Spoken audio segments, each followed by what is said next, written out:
Hello students, আজকে তোমাদের জন্য ক্লাস 8 এর মেধা সমাধান বইটি থেকে ম্যাথমেটিক্সের পেপার 3 নিয়ে হাজির হয়েছি।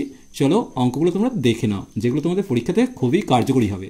6x সমান 72 হলে x এর মান কত হবে? 6 বার 72, অর্থাৎ 72কে 6 দিয়ে ভাগ করলে 12 আসছে।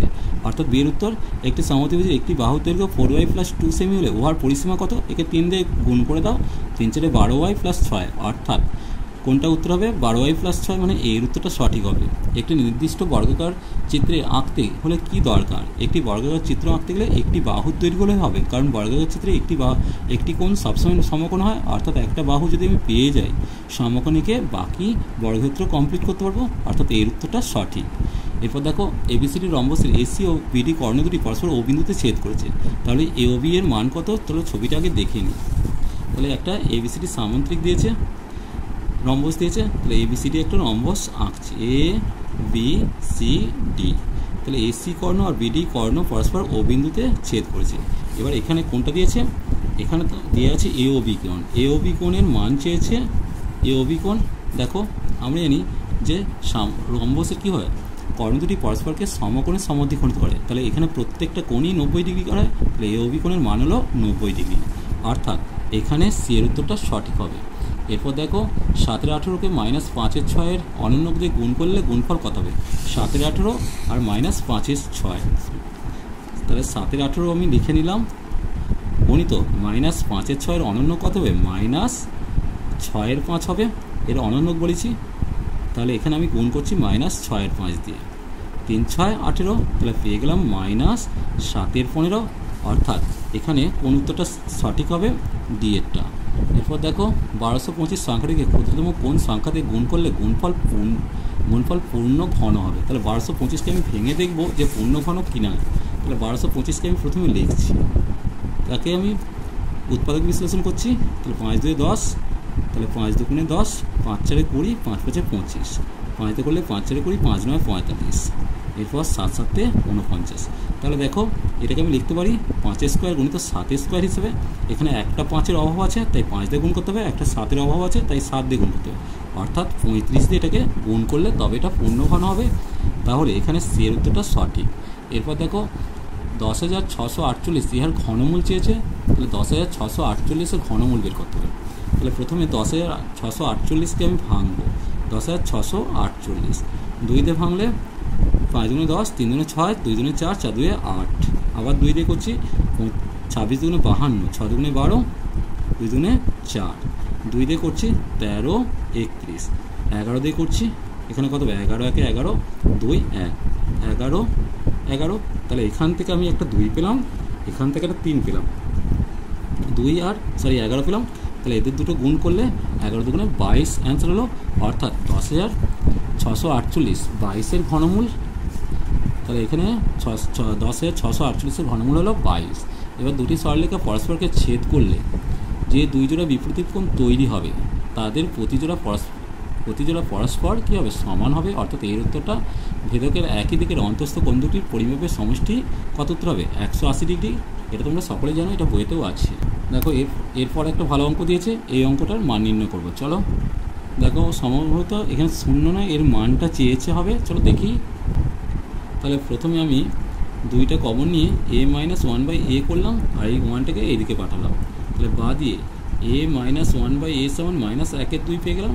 এবার যেটা চেয়েছে a³ - 1/a³ + 2 এর মান চেয়েছে, সম্ভবত আমি a³ - b³ এর সূত্র পেয়েছি। তাহলে a - b তার whole cube -3ab × a - b, ঠিক আছে, +2 লিখে দিলাম। তাহলে এখানে মানটা বসেছি কত? -1/2, তাহলে -1/2 তার হোল কিউব মাইনাস, এটা a কেটে গেল 3 গুণিত -1/2 +2 রয়েছে, সম্বন্ধে এটা কত হলো? -1/8, এটা এসে গেল +3/2 +2 রইল। এবার দেখো, 8 লসাগু করলাম, -1, 4 আসছে, 3 × 4 = 12, 8 × 2 = 16। তাহলে কত এসে যাচ্ছে? এটা এসে যাচ্ছে, দেখো এটা কত আসবে? 16 আর 12 28।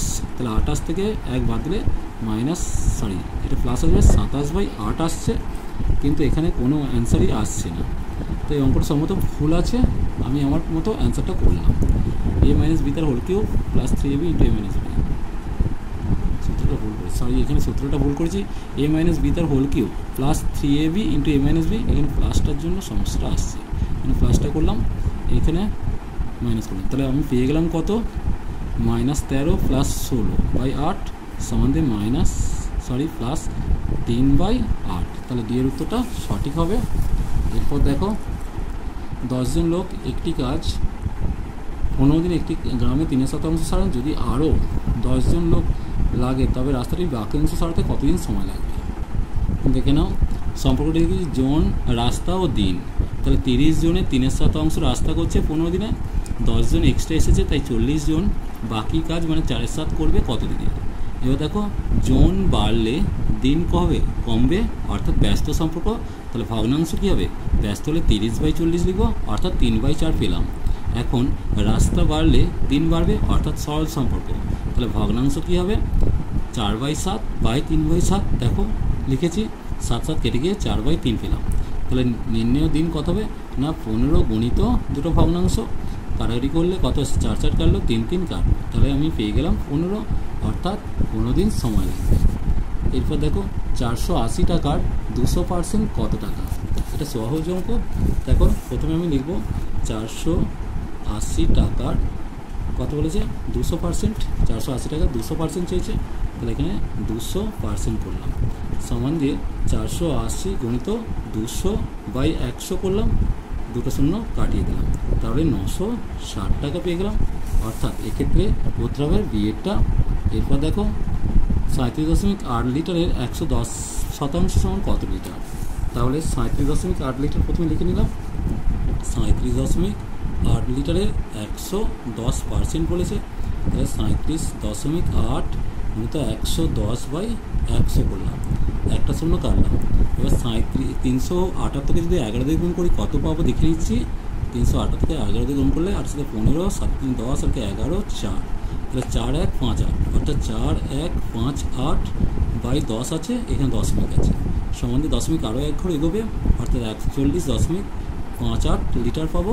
তাহলে এক্ষেত্রে উত্তর আসবে কত দেখে নাও 41.58 লিটার, অর্থাৎ এর উত্তরটা সঠিক হবে। একটি বর্গক্ষেত্রে প্রতি বাহুর দৈর্ঘ্য 10% বাড়লে ক্ষেত্রফল কত হবে? প্রথমে ধরছি বাহু, তাহলে বাহু যখন 100 হলে ক্ষেত্রফল কত হচ্ছে? বাহু 100 হলে এককের ক্ষেত্রফল হচ্ছে 100 স্কোয়ার, তার মানে 10,000। এখন বাহু কত? এখন বাহু আমি রাফে সহজে করছি, এখন বাহু হচ্ছে 10% বেড়েছে, তাহলে 110, ক্ষেত্রফল কত হবে?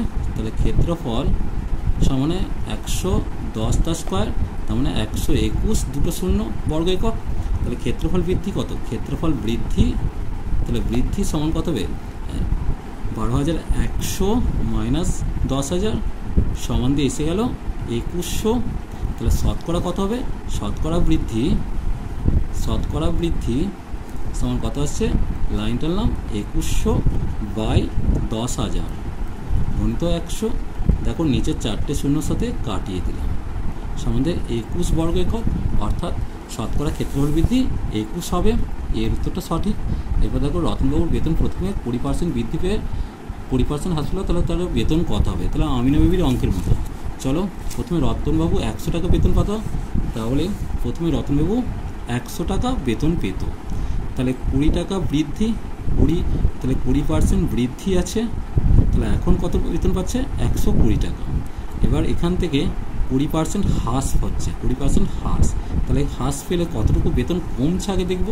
তাহলে 120 গুণিত 20/100, দুটো শূন্য কেটে গেলাম, তাহলে 24 টাকা বেতন কমেছে, 24 টাকা কমেছে। তাহলে কতটুকু বেতন পাচ্ছে না 120 থেকে 24 বাদ দাও, তার মানে 96 টাকা বেতন পাচ্ছে। তাহলে আগে 100 টাকা বেতন, এখন 96 টাকা। তাহলে বেতন হ্রাস, শতকরা হ্রাস কত না 100 থেকে 96 বাদ দিলে আমি পেয়ে যাব 4 টাকা। তাহলে রতনবাবুর বেতন কমেছে 4 টাকা। এরপর দেখো কী দিয়েছে? 4% হ্রাস হবে, অর্থাৎ বিয়ের উত্তরটা সঠিক। একটি ষড়ভুজের অন্তঃকোণগুলির সমষ্টি কত? দেখো ষড়ভুজের অন্তঃকোণগুলির সমষ্টি বের করতে গেলে সেই সূত্রটা মনে করতে হবে। দেখো ষড়ভুজের অন্তঃকোণগুলির সমষ্টি সেই সূত্রটা মনে করতে হবে, মনে আছে 2 × n - 2 গুণিত 90 ডিগ্রি, এটা হচ্ছে অন্তঃকোণগুলির সমষ্টি। তাহলে আমি এনের জায়গায় 6 বসে দেবো। 2 × 6 - 2 গুণিত 90 ডিগ্রি। তাহলে সেক্ষেত্রে 2 গুণিত 4 পেয়ে গেলাম গুণিত 90 ডিগ্রি সমান দিয়ে কত আসছে 8 × 9 = 72 মানে 720 ডিগ্রি। সুষম ষড়ভুজের অন্তঃকোণগুলির সমষ্টি হচ্ছে 720 ডিগ্রি, অর্থাৎ সেই উত্তরটা সঠিক। এরপর দেখো এক পাত্রে শরবত 5:2 অনুপাতে সেই মেশানো আছে, ওই শরবতের কত অংশ তুলে নিয়ে জল মেশালে সিরাপ ও জলের পরিমাণ সমান হবে। দেখো এটা তোমাদের বইয়ের অঙ্ক 3-10 আমি উত্তর বলে দিচ্ছি। এটা আমি বারবার তোমাদের কোশ্চেন ব্যাংক বা যে কোনো সলভেই আমি এই কোশ্চেনটা রাখি। এরপর দেখো x² + x - এইটার রাশিটির উৎপাদকগুলির সমষ্টি কত। দেখো এখানে রাশিটির উৎপাদকগুলির সমষ্টি কী হবে, প্রথমত এখানে দুটো উৎপাদক দেখে নেব কত কত আসছে। দেখো যে দুটো উৎপাদক আসবে তাতে এক্স থাকবে কিন্তু এ থাকবে না, কারণ এগুলো কেটে যাবে। তাহলে এখানে প্রথম উত্তর এ বর্জিত, তার মানে এর উত্তরটা সঠিক হবে। আজ এই পর্যন্তই। নেক্সট ভিডিও নিয়ে খুব তাড়াতাড়ি হাজির হবো। ভিডিওটি ভালো লাগলে লাইক শেয়ার কমেন্ট করো, পারলে চ্যানেলটিকে সাবস্ক্রাইব করে নিও। চলো টাটা, বাই বাই।